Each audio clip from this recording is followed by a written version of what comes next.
வணக்க மக்களே, சற்று முன் வெளியான செய்தி ஒன்று வெளியாகியுள்ளது. ஒர்க்கவுட் ஓ பன்னீர்செல்வத்தின் பிளான், கலற்றிவிடப்பட்ட பாஜக, கண்டுக்காத விஜயம். வாங்க வீடியோவை முழுமையாக காணலாம். அதாவது தமிழ்நாடு அரசியலில் ஒரு காலத்தில் அசைக்க முடியாத சக்தியாக இருந்தவர்தான் ஓ பன்னீர்செல்வம். இப்போது குழப்பமான மனநிலையில் அவர் இருக்கிறார் என்றே செய்திகள் வெளியாகலாம். அதாவது அதிமுகவிலிருந்து வெளியேற்றப்பட்ட பாஜகவுக்கும் ஏமாறிய நிலையில்தான் அடுத்த கட்டமாக என்ன செய்வதென்றே ஆதரவாளர்களுடன் ஆலோசனை நடத்தியிருக்கிறார் ஓபிஎஸ் அவர்கள். விஜயுடன் கூட்டணி வைக்க வேண்டுமென சில ஆதரவாளர்களும் அவரை அறிவுறுத்தி வரும் நிலையில் அது தொடர்பாக அணுகிய போதுதான் விஜய் தரப்பிலிருந்து சந்திப்பை புறக்கணிப்பதாக தகவல் ஒன்று வெளியாகியுள்ளதா. அதாவது தமிழ்நாடு சட்டமன்ற தேர்தலை ஒட்டிதான் அனைத்து கட்சிகளுமே ஆர்வத்தோடு எதிர்நோக்கி இருக்கிறது. அதற்கான தற்போதையிலிருந்தே கூட்டணி பேச்சுவார்த்தைகளும் மறைமுகமாக அனைத்து கட்சிகளிலுமே நடைபெற்று வருகிறது. அதிமுக பாஜக கூட்டணி உறுதி செய்யப்பட்டிருக்கும் இந்த நிலையில்தான் திமுக கூட்டணியும் ஏற்கனவே முடிவு செய்யப்பட்டதுதான் அரசியல் களமாகும்.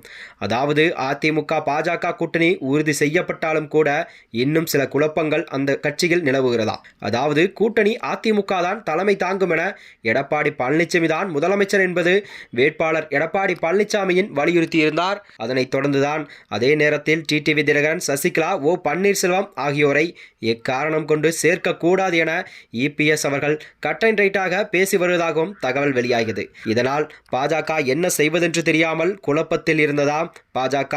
காரணம், இதுவரை எடப்பாடி பழனிசாமி, டிடிவி தினகரன், ஓ பன்னீர்செல்வம் உள்ளிட்டோரை கடுமையாக விமர்சித்திருக்கிறார். அவர்களுக்கு அதிமுகவில் இனி இடமே இல்லை என்று அவர் தரப்பிலிருந்து தெளிவாக கூறப்படுகிறதா. அதாவது தற்போது கூட்டணி என்று வந்துவிட்டால் நிலையில் எம்எல்ஏ ஆசையில் இருக்கும் பாஜக தலைகள் எல்லாம் எடப்பாடிக்கு ஆதரவாக பேச கூட்டணியில் இருந்து ஓபிஎஸ்ஐ வெளியேற்ற வேண்டும் என வற்புறுத்தியுள்ளனரா.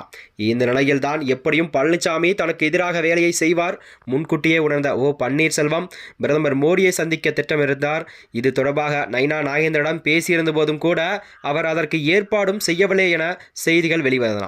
இதனால் கோபமடைந்த பன்னீர்செல்வமோ பாஜக கூட்டணியிலிருந்து விலகுவதாக அறிவித்திருந்தார். இந்த நிலையில்தான் அடுத்தடுத்து தனது ஆதரவாளர்களுடன் ஆலோசனை நடத்திய பிறகு நிலையில் ஓபிஎஸ் அவர்கள் ஸ்டாலினை சந்தித்து நடந்தது.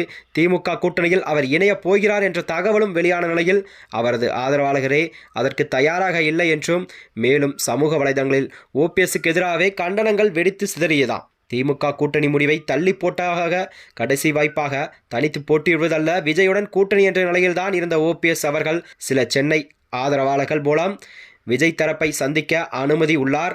இதை எடுத்துதான் தேர்தல் வியூகம் நிறுவனம் நடத்திய நிர்வாக குழு ஒருவர் மூலம் முதற்கட்ட பேச்சுவார்த்தை நடத்தப்பட்ட நிலையில் அதிமுகவிலிருந்து தமிழக வெற்றி கழகத்திற்கு கிடைக்கும் வாக்குகள் எல்லாம் ஓபிஎஸ் வந்தால் கிடைக்காது.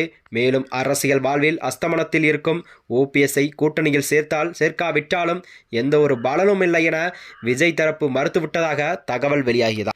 அதாவது பல ஆண்டுகள் அதிகாரமாக மையமாக இருந்த அதிமுகவிலிருந்து வெளியேற்றப்பட்ட விட்டோம், பாஜகவும் ஏமாற்றிவிட்டது. விஜய் தரப்பிலாவது நாங்கள் கூட்டணி சேரலாம் என்ற நிலைக்கு வரும்பொழுது அவர்களும் அந்த வாய்ப்பை தட்டி கழிப்பதாக எம்எல்ஏ ஆதரவோடு பிற பகுதிகளில் அதிமுக வேட்பாளரை வெற்றி பெற விடக்கூடாது என்பதுதான் ஓபிஎஸ்ஸின் எண்ணமாக இருக்கிறது என்று தற்போது ஆதரவாளர்களும் தெரிவித்து வருகிறார். மேலும் இதுபோன்ற வீடியோக்களை தெரிந்து கொள்ள நமது சேனலை மறக்காமல் சப்ஸ்கிரைப் செய்து கொள்ளவும். நன்றி, வணக்கம்.